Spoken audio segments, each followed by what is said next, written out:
Welcome to Backstory Song. I'm your host, Doug Burke, and today we're here with Dave Pahanish. Dave Pahanish grew up in southwestern Pennsylvania and played in coffeehouses, bars, and stages while busking in western Pennsylvania. After trying to break through in both California and New York, he headed to Nashville in late 2006. With his body of work in hand, he was immediately signed by Three River Publishing.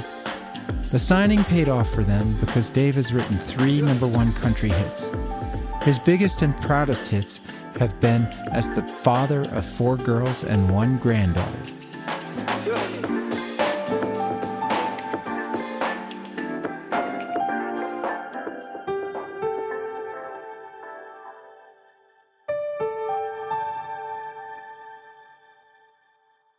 So I'm here with Dave Pahanish, and we're going to talk about The One That Got Away. Yep. Great song, in my opinion. You know, I love it, I should say. I love it. People love it. I think... There was a synergy to it from the moment I wrote it, before it was even finished. This is from 1996, this tune.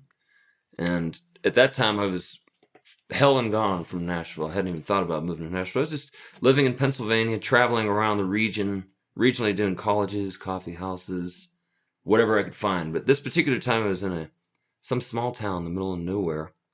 I can't remember where it was. It was about 3 hours before the gig started. And pulled into town. There was a diner in town with a big line around the corner. It turned out that everybody was just taking turns looking through the window at Richard Gere, because he was in town filming a movie, just watching him have lunch. I don't know how that image stuck with me, but I kind of like, oh, okay. And I sat down next to these railroad tracks. I broke out my guitar, just like this, and didn't realize that the night before I had my high E string tuned down to a D, which is normally it's in standard key, it's up to an E, but it was tuned down. I was doing some slide or something like that, and I didn't put it back. So I started playing as if it wasn't, and it had like, oh, it's hit a couple wrong notes that were like, why is it not doing what it usually is? And I found that became the whole, like, oh, that's cool. I had to write a song around that little, because it's hard to get that when it's tuned standard key. It's hard to find that so naturally. So and I just started spitting out words here and there, and before I knew it, it sounded like a song about someone that just kind of hit the big time after living in a small town for a long time. And I had some experience with that. My ex-wife, was married for 17 years. My ex-wife aspired to be an actress and came from a really small town, western Pennsylvania. So all the ups and downs, all the kind of the sense of being not humiliated, but always feeling like you were destined for something more, but no one quite, you were the only one that was believing it. So I wrote this through the eyes of female perspective. And back then, I really wasn't writing songs thinking someone else would record them, or thinking that at that time I was just a singer-songwriter looking for a record deal, just playing stuff that I wrote, that I would do, like troubadour.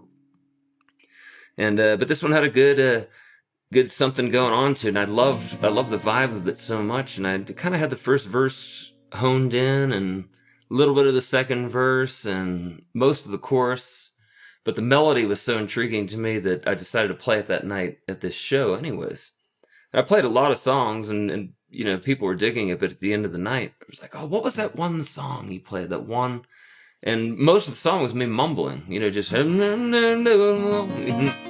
to figure out, because sometimes you get in front of a live audience and the energy is there, and when you're on the spot, the words just fall out. So I probably picked up a couple extra lyrics just from mumbling in front of people, but the vibe was so cool that, you know, I could tell right off the bat it seemed to be a special song. And this is, like I said, back in 1996, and probably every gig after that had played this tune. I finished it, and I was working on a record at that time with the guy that was producing my records then. His name's Joe West.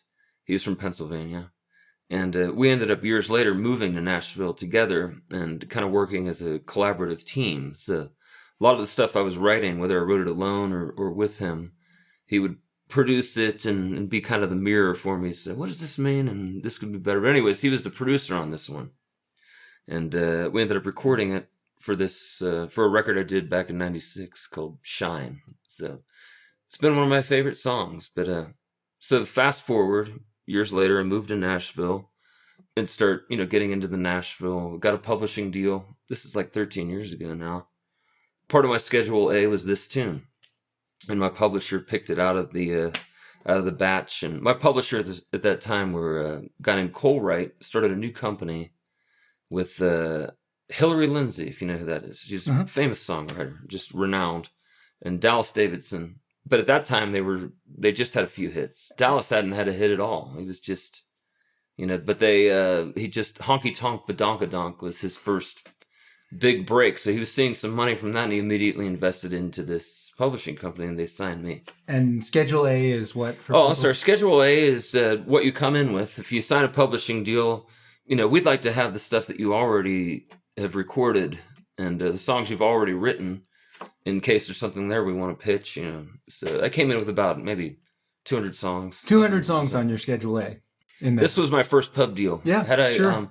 Because I spent about, before I got to Nashville, since I'd been writing since 1989, 1990, and but there were, as far as there were a lot of songs that were I may have put them on a list or something, but they were really interested in the stuff that was already recorded, and I had stuff, whether it was on me on a 4-track or me playing acoustic guitar, and then I'd put out about 4 albums before I moved to Nashville. So everything that was on those 4 albums is on your Schedule A. Yeah. And out of all those songs, they picked this one.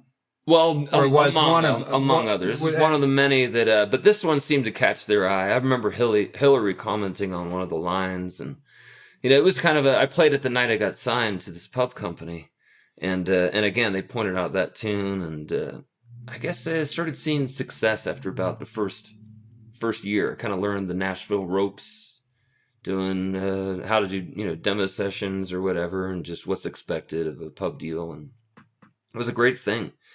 But I think the first hit that I had was by a guy named Jimmy Wayne, and he ended up recording about 6 tunes that I wrote. Me, Joe West, and a guy named Tim Johnson put this other tune together, and Jimmy recorded it. We co-produced it, and it was like foot in the door. But after that happened, Jimmy put out another one. It was another single, another one of my tunes called I Will. I think then after that, it was Without You, if I'm not mistaken. And then McGraw, my publisher, gave Tim McGraw about 6 tunes of mine. I guess Tim McGraw took a liking to the stuff I was doing and said, all right, he's going away for the weekend. He asked for about 6 or 7 songs of mine that we thought that he would do. He ended up cutting 2 of them. One of them was a song called Right Back At You that was a single for him.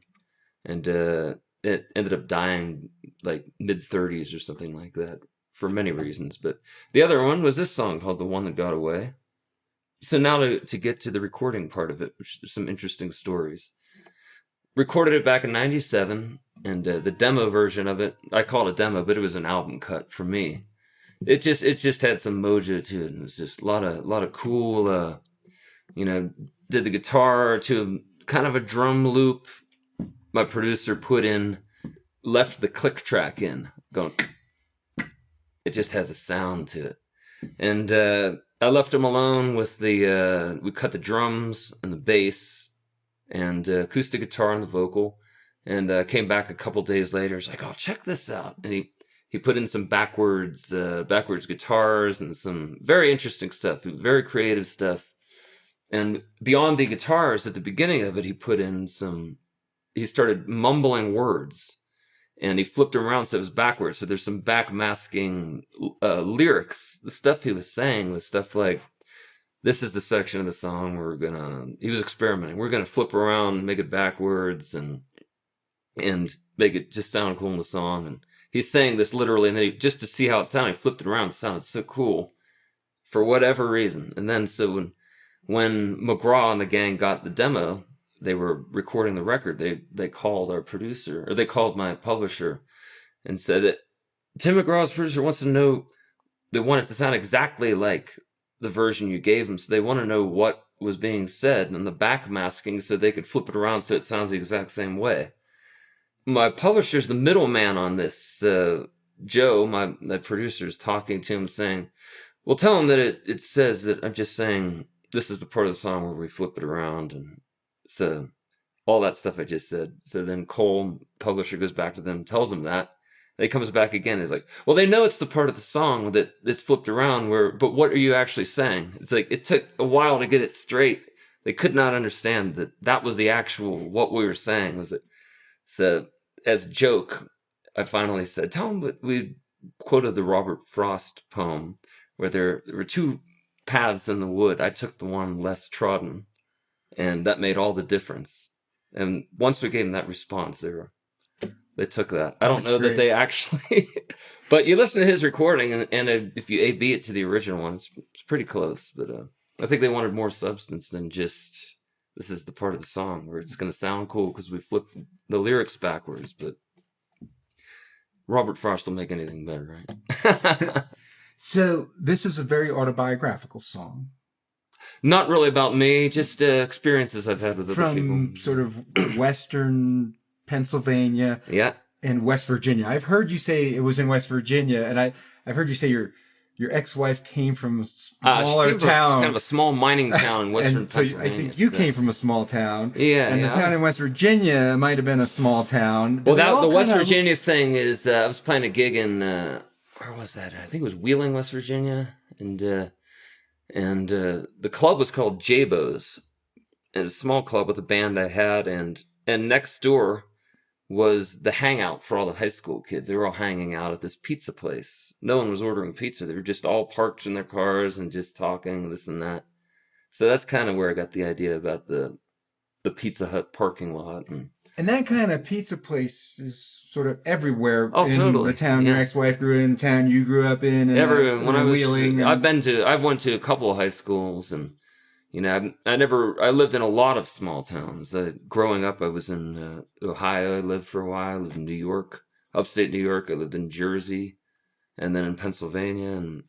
But all the small towns are essentially the same, at least out there. So I had a lot of research. And so this is about coming from a small town? Coming from a small town, and someone goes away and kind of gets famous or whatever, and comes back to that small town, and just, they're the one that got away. Not that it's all about getting out of a small town, but if you're in a small town and there's a part of you that believes you were destined for something more, it could be quite a drag to be, dealing with the small town politics and all that stuff, and playing in the same old bars, and not a lot of positive feedback. But now it's like, if you just accept it, it's a great place to live, great place to grow up. Sometimes you got to go out there and get the crown before you come back and realize what you had. It was really good. So then you leave the crown behind, just put it on the shelf. I think that's all I can think about for that tune. But McGraw recorded it. Was never a hit. It was. I wish it was. Hopefully, I could hear it on the radio. But it's a little bit different from the standard country songs that are out there. It breaks a lot of the Nashville songwriting rules. I rhyme a word with the same word. A little bit, I would say cryptic, but it seems like people get the message. It's universal enough that people kind of. But it's a good feeling song, and I think there's a lot of people out there that connect with it, and at least that's what it feels like when I played it. If they don't connect with the words, they certainly connect with the melody, and it's one of my most, as a songwriter, people that know me usually know that or point out that tune as one of their favorites. So, do you want to play it? Or? Yes, I'd love to.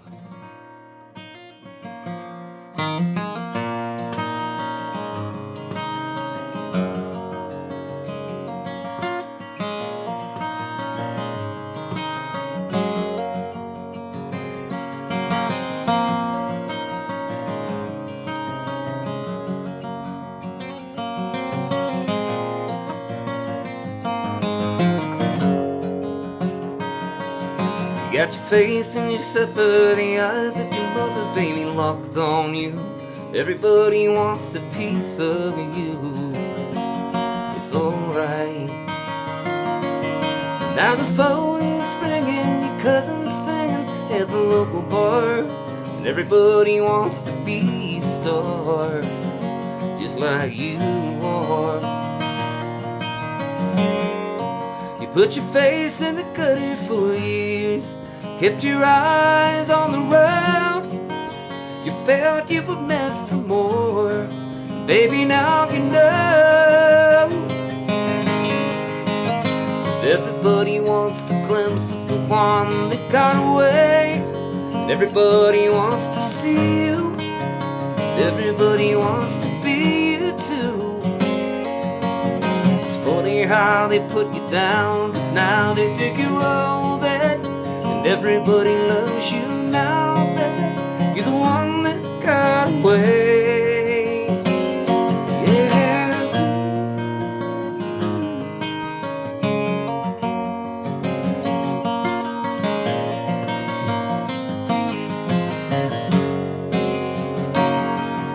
You were raised in the town where the kids hang around at the Pizza Hut parking lot, and everybody talks a lot, but no one likes to do no. And all the Cub Scout theaters at the local theater said you couldn't sing a song that well, told them all to go to hell. You went out on your own.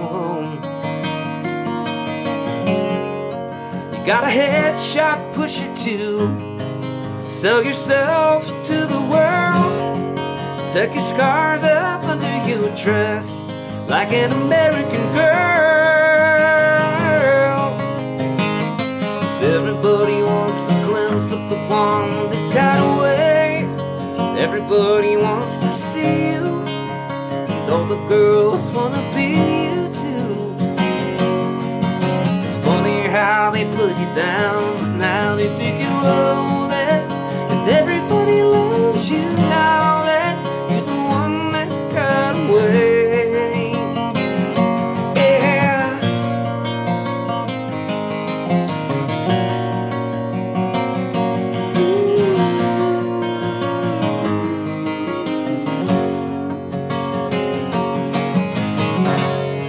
You put your face in the gutter for years, kept your eyes on the road. You felt you were meant for more. Baby, don't you know that we've always known everybody wants a glimpse of the one that got away, and everybody wants to see you, yeah, and they all wanna be you. It's funny how they put you down, but now they think you're all that, and everybody wants you now that you're the one that got away. Everybody wants a glimpse of the one that got away. Everybody wants to see you, and they all wanna be you too. It's funny how they put you down. People now figure out that everybody loves you now.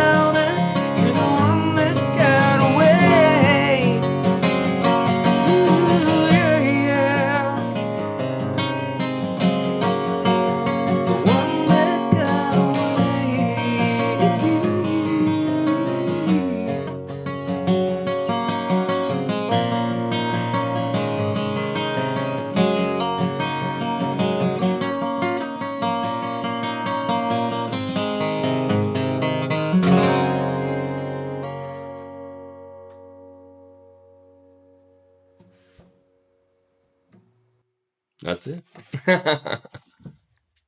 So there's a line in there where you say like an American girl, and online American Girl is often capitalized as if it's a reference to the Tom Petty song.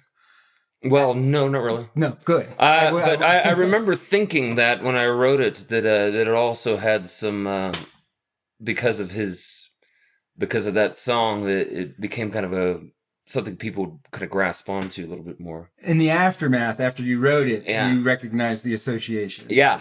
But, I that just girl was think... from Sarasota, Florida. Yeah. And this girl is from Western Pennsylvania. Really, she West could be Virginia, from Ohio. Anywhere. She could be from anywhere? Yeah, I was writing it more universally. It wasn't all... I put bits and pieces of my own experience and into things I'd seen. And so it wasn't just specifically about one person. It was just, I made it very universal. A composite. But I think of some of the stuff that young ladies got to go out. I lived in Hollywood for a while. All the soul-sucking sacrifices and, demeaning things that sometimes people either do or don't put up with on their rise to, to fame or for the sake of trying to make a living in the business. It can, especially women, So, I mean, guys too, but still, Dave. Yeah. We're going to talk about a song, Honey, Honey. Is this out yet? It is not. It's not I just out. wrote this like 2 months ago. So I just wrote it and recorded a demo at my studio. It sounds really good. And my wife's singing the lead part because it's supposed to be a female song with an underlying male part underneath. So it's a duet. Kind of a duet, but more of a the song. It's called Honey Honey. Came from a dream I had, and through the years I've had dreams of songs, and I usually wake up and my first reaction is, "Dang, I wish I'd written that," and then I think a little bit and I realize I just dreamed it. It's not out there yet. It's in my head, and I throw it down on paper, and they usually come pretty quickly. I was staying out in a cabin in Monteagle, Tennessee. And oddly enough, I hadn't, I'd just gotten out of a publishing deal with the 30 Tigers. And I was taking the time to let songs fall out of the sky. I wasn't going to start reaching.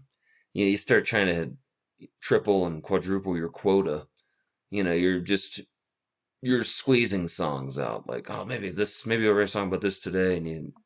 So I took advantage of the fact that I had no one waiting for songs and just go back to the old days when inspiration would just hit me and I'd hear a melody in the distance and I'd just let it fall into my lap. So my wife said, you should take a notebook, because I was staying at this cabin at this gig that I do in a place called the Smokehouse in Monteagle.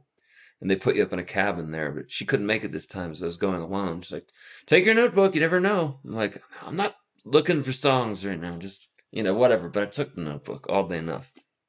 I go to sleep, and I have this dream. And Lily Mae Rishi had a band called Gypsy way back when, but now she's a good friend of mine. She's an astounding singer-songwriter, fiddle player, multi-instrumentalist. Her whole family is, but she plays fiddle for Jack White. And then after she played fiddle for a while for him, he heard her playing backstage, just playing guitar and singing a tune. He said he wanted to produce a record. So now she's on her second album, which was recently produced by Dave Cobb. She's been on a lot of late night shows and doing very well. Touring with Robert Plant, opening for him, playing in Robert Plant's band, and plays she's just, music is her soul. That's her and her family. Is a very admirable quality when you meet somebody that is 100% not about the money, the prestige. They're playing in a small bar. Wherever they go, they are the music. They live the music, and they always have. But anyways, I had this dream. Lily Mae was on the radio singing this song. And I woke up, oh wow, it's like, did you hear Lily Mae's new single? I'm thinking to myself, wait a minute, that was a dream. And I started writing it. It took about an hour to write. It came out very quickly. And it's a song about a girl that falls in love with somebody head over heels, and she goes to sleep and wakes up in a panic one morning because he's gone. She thinks he's left her, the love of her life, and she's starting to wonder where is he gone. And then as the song progresses, the song itself is a dream about a dream. She's in that same slumber. She's waking up. He kind of taps her on the shoulder at the end and says, hey, wake up. I'm right here. I'm going to be here forever. There's a nice happy ending to this story. So she goes through the whole gamut of, panicking about losing someone and thinking, oh, there's no reason to panic. It was, we're so in love. It's never going to end. And then at the end, when she wakes up, then that's what I mean by the male voice plays a part of a shadow at the beginning. And then, theoretically, the male voice gets louder and louder through the whole song until the end. It's like, his voice is predominant in the mix, saying, wake up, I'm right here. It's like, it's kind of a neat song. It's a dance, it's a dream. So when you're in a dreamlike state, this unreal stuff can happen. This impossible stuff can happen, sometimes nightmarish. Yeah. Are there any elements of that in this song? Well, just the fact that she thinks he's gone. So that's really about it. It's very simple. I sing it a lot now because I love the song so much, but it really is meant for a girl to sing. Like I hear Lily Mae's voice. Lily Mae has this pure mountainy Appalachian-esque type voice that is kind of what I hear. And but I sent it to a publisher I'm working with, Kelly King, and she's like, "Oh, I love this song. I can hear Tim and Faith. I can hear so many." She mentioned a bunch of other artists, female artists that or duets or whatever that she can hear doing the songs. So hopefully it gets in the right hands. I'm not one for pitching songs, but I'm like, how am I going to show this to Lily Mae without, saying you should record this song? She's a great friend, a great fiddle player. She always says, anytime you need fiddle on anything, just let me know and I'll play. So I sent her the track to add fiddle on. Smart like move. A little P.S. I dreamed you singing this song, oddly enough, because she said something like, oh, I love this tune. It sounds like a dream. It's like, and that's, but whatever. Let nature take its course. She's a prolific songwriter herself, and it certainly doesn't need a song, but she loves music. I know that. Do you want to play a song for us? I'll play it for you.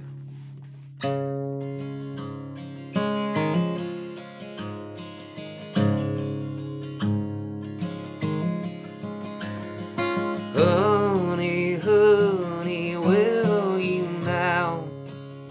I'm calling your name out loud. You were with me last night when we turned out the light. But honey, where are you now? I've been looking so long for love, but so far just feeling my way through the dark. But out of the blue, my eyes fell on you through the dust of this smoky old bar. You took my hand, asked me to dance. You spun me around and around. You kissed me so sweet, made me light on my feet. But honey, where are you now? Honey, honey, where are you now? I'm calling your name out loud. You were with me last night when I turned out the light. But honey, where are you now? Our love was strong, and now that you're gone, there's no need to doubt it was real. So I'll lie right here, fight back the tears, but I can't fight the way that I feel.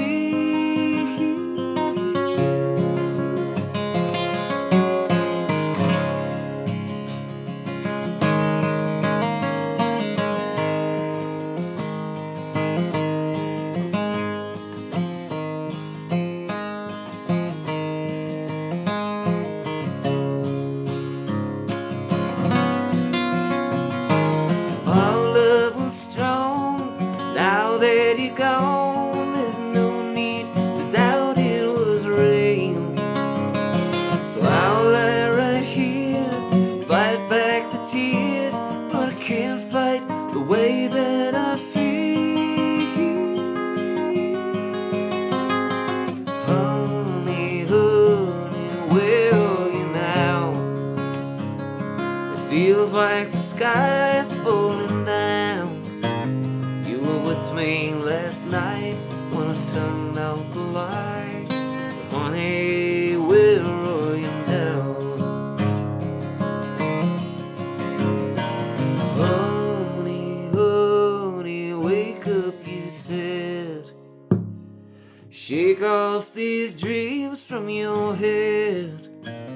Everything is alright, I'm here by your side now till my very last breath.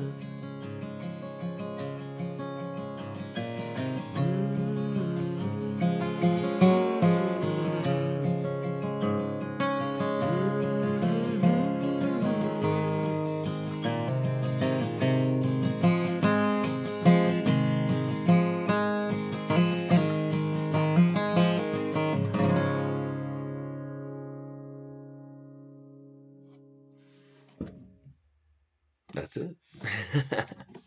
The first time I listened to it, it reminded me of Hank Williams. Yeah. That time, it almost reminded me of Buddy Holly. Oh, so yeah. I'm getting like this classic sort of Texas country Totally feeling. Yeah, I hear that. Yeah, little Texas two-step. Is that what it's? I call it. Could be a waltz. It's like 6/8 time, right? Yeah, it is a. It is a waltz, yeah. Isn't it? Yeah, I picture I'll send you the demo. It's like I really played up. The fiddle part's beautiful. There's a nice dreamy mandolin that comes in, drenched in verb, and third bridge, if you want to call it that, comes in, and you hear this almost like a carousel organ, like you're on a merry-go-round.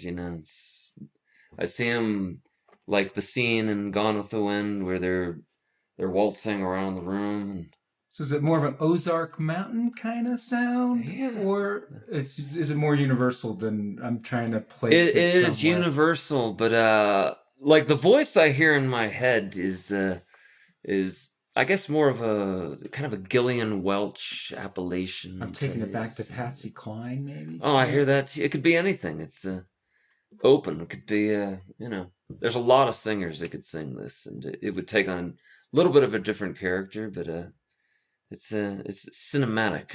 I see images. What images do you see? Oh, waltzing in a neon lit saloon, just dancing in the middle of a crowd with no one around. Just even though they're there, it's just the only people present are the two, just head over heels in love, that type of thing. Hopefully other people are saying that too, but that's what I've with the recording and in my mind, it would make for a very nice video, that's for sure. Did you play this for your wife? Oh yeah, we've I demoed it, and the first time I showed it, she was like, "That's really good. I love that." She loved it. Did she cry? I don't think she cried on this one. This isn't. It's not a cry song. It's a story song, which I don't do too many story songs in. But this is one, and I know I told you the story beforehand. But if you don't know the story, it's one that you hopefully listen to the whole way through, and there's a reveal at the end that it is a dream, and it sounds like a dream, and just interesting, It's a happy ending. It's a song. Happy dream. The happy dreams are the ones you want to remember when you wake up. And it's about someone dreaming about, oh, this means so much to me. Like it's a nightmare to think that it could disappear. There's no reason to think that it would because it's that good. But man, and you don't want to dwell on that too long. But if you had a bad dream about the one you love leaving, it's very disturbing feeling. Or even, whatever dream about the one that you love being with somebody else is even worse. But you wake up in jealous rage. This one's more of a, my love is lost. Yeah. It's gone. The sky is falling down. Like everything that I had is, no longer there. But he is. Forever. Next, Dave, we're going to do Without You. Yes. Song very dear to my heart. 100% autobiographical, with the exception of the Fast Cars line. That was more of a, what do they call it, metaphorical? But, I don't collect fast cars. It's the idea of fast lifestyle, whatever you want to call it, But this is very autobiographical. A lot went into this this song. Like I told you earlier, I was married for 17 years before I moved to Nashville. Got to Nashville, got a publishing deal, which was probably one of the first major things that happened after I'd been performing and writing songs for about almost 20 years. and never thinking Nashville was a place. But I moved to Nashville, got the publishing deal, and things, I started getting rolling, but still the feeling that, boy, I hope something happens. Having a steady paycheck to write songs was very nice, because before that I had to play just about every night and just to make ends meet. But I then got divorced not long after that, which was kind of odd, but at the same time, I was a 17 years spiraling downward marriage, and we just didn't belong together, and got married too young for whatever reason. So we're both much better off now. But anyways, 17 years, got divorced, and it was starting to feel a little bit of like, man, I hope my two kids moved back to Pennsylvania. So I'm down here alone now, and still doing gigs a lot. I walk into to another bar. It's near the airport in Nashville, and I immediately scan the room, and I see this really good-looking girl. I just caught the back of her. I didn't see her face yet.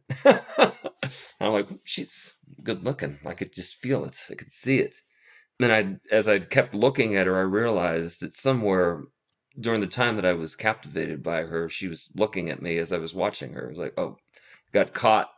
And instead of her acting like, oh, what is he staring at, negatively, she gave me this smile that just really, there was something about that smile. It was just an endearing, it's just like, she was happy that I was looking at her. And then I found out later that she was also watching me before I realized it. The second I walked in, it's a little chemistry. But anyways, this is my first gig at this particular place, and I was relatively new in Nashville. I just auditioned there a week earlier, and to get a gig. It was like a piano bar, like a dueling piano bar type thing.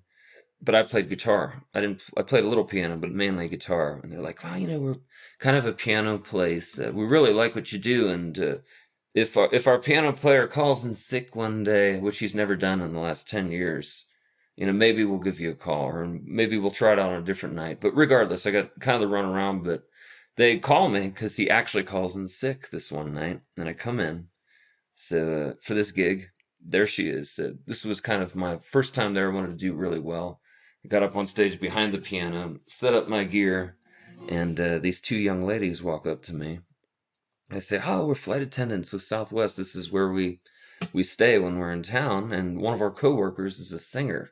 We were wondering if maybe you could get her up on stage to sing a song or two.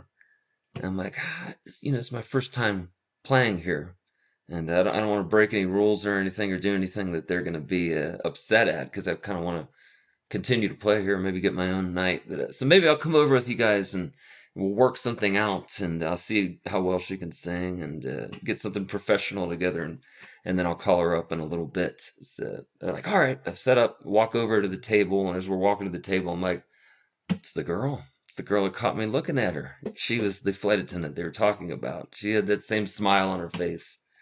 So I sit down. I'm kind of shy by nature. I don't know if shy is the right word. A little bit inward, and we're just smiling at each other. She's a socialite. She could talk forever to just about anybody. So we sat down. We're like, hi, how you doing? Yeah, that was funny. You caught me looking at you. Whatever, I don't even think we paid any attention to that. But we, started going through a couple songs. We she's like, any Bonnie Raitt? Or we did Angel from Montgomery, and I don't know what else we ended up playing that. Oh, we did Landslide. And regardless of which, we were friends, and we hit it off right away. First time you heard her voice, what was your feeling? Oh, it was very cool. She's got a sultry, very raspy, Bonnie Raitt-esque type. Stevie Nicks? Not as much Stevie Nicks. Like, I could see her couched, in a nice cocktail dress on a piano, singing like sexy jazz music. That's her thing. She's got a great voice, and fits her character, too. So we got up on stage, we sang a few together, and she told me later, she was, before I got there, she was thinking about leaving, going back to her room and calling it an early night, but she ended up staying until close, and sang all night. We talked later, and that was the end of it. She told me, oh, this is great, I'm actually coming back here. I live in Austin, Texas. That's why I wear this hat, So, did you get her number? No, I didn't get her number. You didn't get her number. I didn't get her number. You're that shy and inward that you didn't get her number. Yeah, but I did get the idea that she was coming back. And if I tell the whole story, I was still my wife and I at that time were separated. We've been separated for a few months, and I think primarily for the kids' sake, we said, let's just ease into. We're gonna get a divorce. We were both relatively broke, so as far as getting a lawyer and all that stuff. So we wanted to just take our time and get the divorce. There was no reason to rush until that night. Then all of a sudden there was a reason to rush. But anyway, so you did not kiss her goodbye. I hugged her. It was a great hug. It felt good. But she did know that I was still married at that point. I was actually wearing my wedding ring out of 17 years of habit.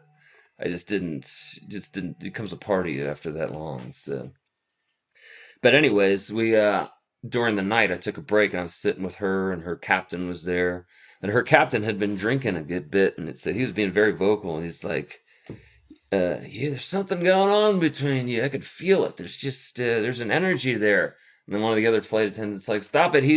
He's married. I didn't want her to think I was coming on to her. So I didn't tell her the whole story of like, well, we're getting divorced and this and that. I didn't want it to sound like a come on or anything like that. But anyways, like, it doesn't matter. There's more to the story. I could feel this. And he saw something coming. But anyways, that night, we said goodbye. She told me, coming back every Friday night. And, this whole month I'm booked for Nashville flights. I'm doing overnights in Nashville. So, maybe I'll see you again. Maybe we'll sing together again if you're playing here. I'm like, I'm not, but I came back anyways. I found her on MySpace through the information given. Southwest Airlines. I knew her name. Kristen Lee. Beautiful. Bang, there she was. I sent her a message. Nice meeting you. Hope maybe we could sing together sometime. Whatever. And she was very, very curt with her response. So I think, sure. Yeah, great meeting you. That was it. Because it was, of the information she had. So I come back the next week, and she knew I was coming. I come in, drinking my coffee, we're talking. About halfway through the night, we're just chilling. And I said, by the way, there's something I left out last time. I didn't tell you that my wife and I are actually getting a divorce. By this time, my wedding ring was gone. We're getting a divorce, and I told her a little bit more of the story, and she just let out this sigh of relief, like, thank God. Thank God. We danced. It was a beautiful night. And we ended up staying together that night. We didn't sleep together in the biblical sense. But we slept together and kind of both made it clear that we weren't ready for a sexual relationship yet. You allowed to say that on the internet? Just kidding. But anyways, it was, there was, we spent the night, just beautiful things, just talking all night. One of those nights. And I do recall that evening she put her computer up, and she had a playlist going of all the songs that she was listening to. And I was just blown away that there was all this music out there that she was so connected with that I'd never heard before that moved me so much. Different world, comes from Texas, I'm from up north. But our connection to music was the same, and it was like new beginnings all around. One song was this Eva Cassidy song came on in the middle of the night. And the next morning I woke up like, what was that one song? It was, I can't even remember the name of it now, but If I Had a Golden Thread. Just blew my mind. But that was one of many songs, just a magical evening. I kept came back the next week. By the next week, I'd already written a song to her and about her.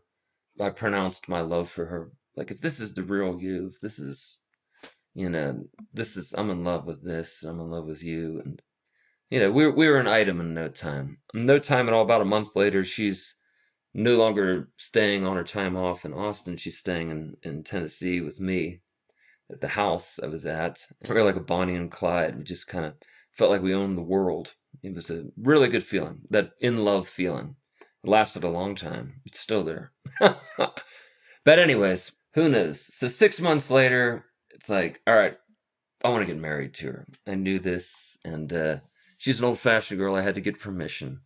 And she's a family girl, so not only did I have to get permission from her parents, I had to meet her, the rest of her family. And one of the people that is very, very close to her and still is her sister, 2 years older than her, but her sister lived in Belize, Central America. So in order to, get permission from everybody, I had to meet her sister finally. And so we flew down to Belize, spent a weekend there. I met her sister, and I remember the look, her sister looked over and with a smile on her face said, "I approve." I was in. So that's a good sign. That's a good sign. So you had to meet her parents first before you I had spent the money to go to Belize. A few times. For a little while, I was her friend, her older friend in Nashville. I'm 11 years older than her. And her older friend that she's living with. Yeah, well, then she was pretty on her own, so her parents didn't know exactly where she was staying all the time when. But finally, we came out with it all. I met him, and her dad and mom are super cool. Her dad's a big music fan. We connected right away on the music front. Leon Russell and whatever. He turned me on to Rocky Erickson. All these. He's been in the Texas music scene since the mid-'60s and seen a lot of people that I've always loved. And so you felt obliged to ask for her hand in marriage. Yeah. You did that? How'd that go? I thought, most certainly. It would be, they were very, very happy with it. And met her sister, got the same things. So fast forward, down in Belize, I got all the thumbs up. The only thing left to do was buy the ring and all that. And I should say that before I met her, before that night that I walked in to that bar, the only substantial thing that really happened was acquiring a publishing deal. But it really seemed like overnight, after I met her, everything just started like things are turning around. That's when Jimmy Wayne called me in the middle of the night and said, "Man, this album of yours," I had an album out at that time, I gave him. He's like, I want to record this one. They ended up picking like 6 tunes off this record that he was going to record, and it was fantastic. The first one he recorded was a song called "Do You Believe Me Now?" He didn't get permission from his record label. He came over, and Joe and I were the song shop that we were. We produced it like it was ready to go on the radio. He took a disc of it, slid it under Scott Bruschetta's door. Got a call from Bruschetta an hour later saying, "Congratulations, Jimmy, this is your next single." And they pulled the single that they had ready to go out for him. And this song hit the charts and climbing with a bullet, like it's in the song. So I met her, all of a sudden, the world opens up. Songs are being recorded. I got a song on the charts. Everything's changing. So I got up the next morning after her sister approved of me, early in the morning. And to me, the best songs come out through the inspiration, just almost like I said about the other tune, just floating out of the air. I hear a melody, I figure it out. And the mojo of the song is there before I even put the words in. Then the only task would be to just put the words in. And I was rambling on about everything I'd known up to that point, about how much success had started coming along ever since we'd met, about the first night we met, about the music and everything I do, and how little it seemed to mean without her, and how it was all coming together. And I thought, this is really cool. Maybe I'll hone this in. I'll write this tune, and before I leave, I'll sit with the family and I'll say thank you. And I wrote this song for all you guys. It wasn't just about our relationship. It was about the whole family opening their arms to me. I only got a verse and a chorus in, and I was so happy with it. I remember I was sitting up in we stayed in these bungalows, or these little, they weren't cabins. It was like an open air. This place was in the middle of the jungle in Belize, run off of a generator. Very rustic, but very cool. So I started early in the morning, and I'm like, I got a really great song. I just couldn't get it out of my head. And I'd start talking to people. Wait a minute. I got another line. I'd run up.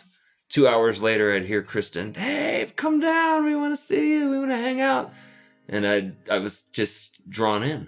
I could not get away from the song. So, but I got as far as a verse and a chorus, and I'm like, what am I going to write next? And that night, middle of the night, her sister is pregnant, goes into labor. I'm like, oh my God, it was a big ordeal. We're in Belize, and it takes an hour to get to where what they called the hospital was. This clinic was this guy's house, and we're driving there on these bumpy third world country roads, and this experience of going through this with the family. We go into this clinic, and the doctor wakes up in the middle of the night, and we're sleeping on the floor because there's not enough chairs. And the one guy that owns the resort wakes up in the morning, there's a scorpion crawling next to him. How far are the contractions apart when you arrive? Do you remember? I don't remember that, but I do remember us following them. Once we got on roads where you could go at high speed, we were traveling at high speed. I was in the back of a pickup truck, open air. I put my ear in through the window to hear what they're talking about on the phone, and I could hear Allison in the car in front of us screaming, like, telling everybody to be quiet. You okay? Are you okay? Shh. Just wanted peace and quiet. Allison's a real tough girl. She's awesome. That's Kristen's sister. So we get to the hospital, and she gives this natural birth to this beautiful little girl. And it was just, I felt kinship, I felt welcomed in, going through something like that with the family. I felt one with everybody. And so we got back next day, and I'm like, there's my second verse. I started honing that in, writing about this and that. Put it together, and I got even more personal. This was my song. This wasn't a song for anybody else. I was just writing it to write it because it felt good. And so I rambled at the end. I remember the original version wasn't just repeating the same chorus. It was different. I was talking about all the little things that the dreams that we had. Like, we were living in this loft downtown in Nashville. So I talk about the downtown loft and this and that, the house, the dog, all the things we talked about. Maybe all the maybe some days were in there. So it's very super autobiographical. That's where the expertise of Joe West came in. He's, like I said, my collaborator at that time. We got together and banking it off of him. We're like, let's get rid of this, and this. This is a little bit too much. We universalized it, but it kept the personal touch. I had some different ideas for, because the fast car thing was an idea of mine, but I wasn't sure of that line. And, but regardless of which, we settled on it. It felt really good. We cut a version of me singing it, playing guitar, and then I did a banjo track. And it was like, at that time we were recording out of RCA Studio C. Joe's publisher's right next door.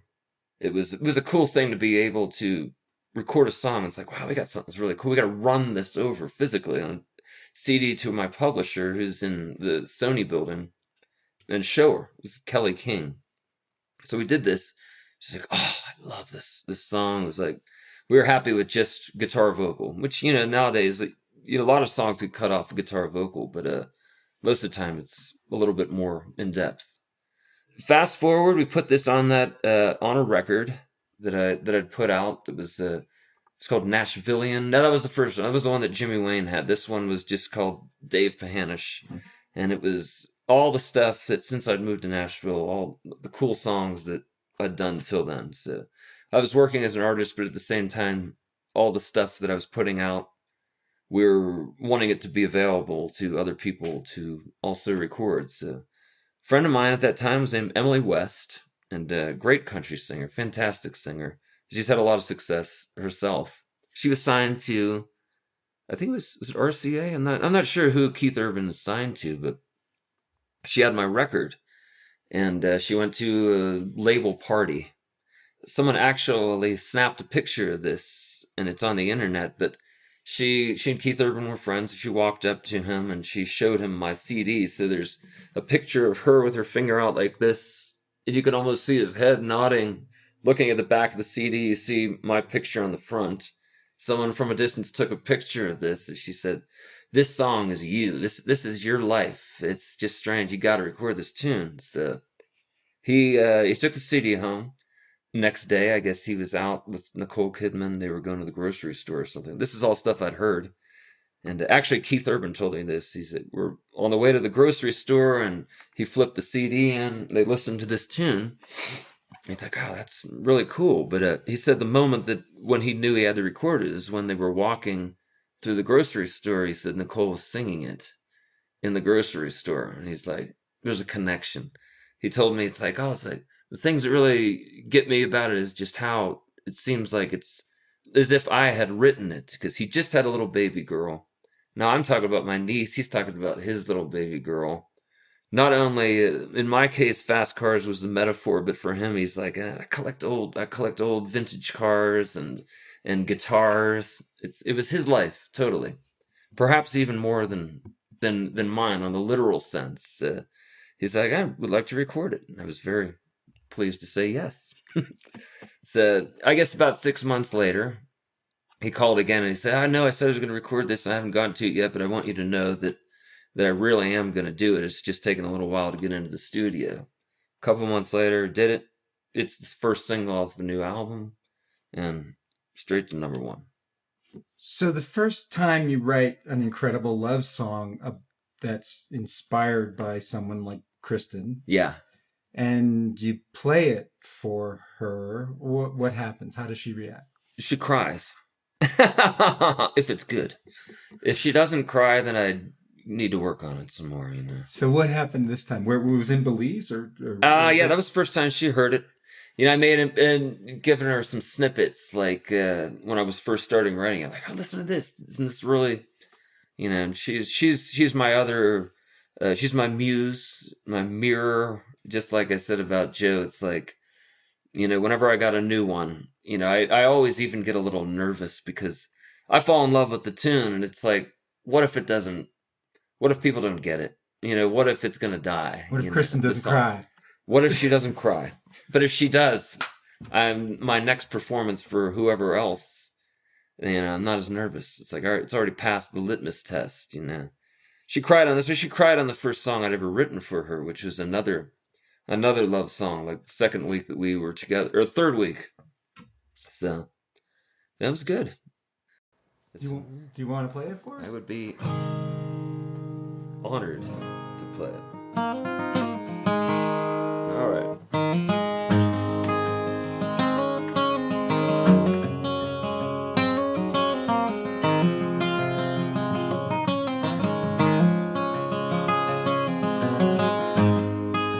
I loved you since the very first day when I caught you looking my way. I saw you and I knew it.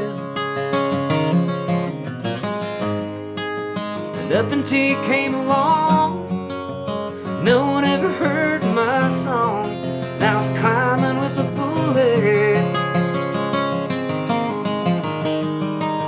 It's nice to have someone that's honestly devoted. But when it's said and done, girl, hope you know that traveling, the singing, it don't mean nothing without you. Fast cars, guitars, the old second to the life, the love you and I've been dreaming of for so long. It's only just as good as gone without you.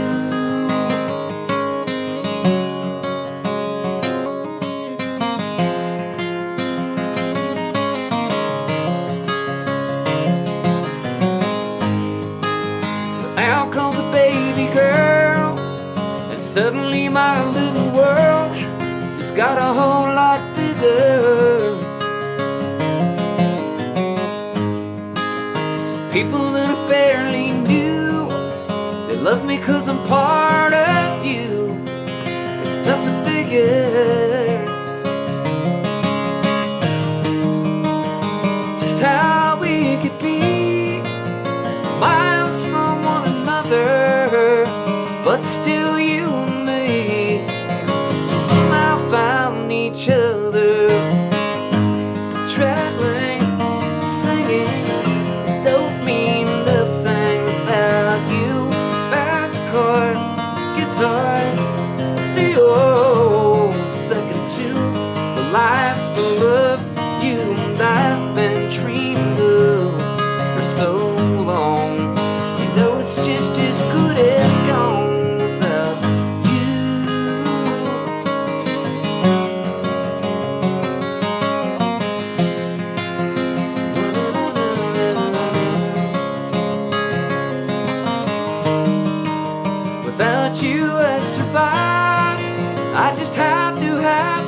notion that I could live my life just going through the motions. Traveling, singing, don't mean nothing without you. Fast chords, the guitars, yeah, they roll second to the life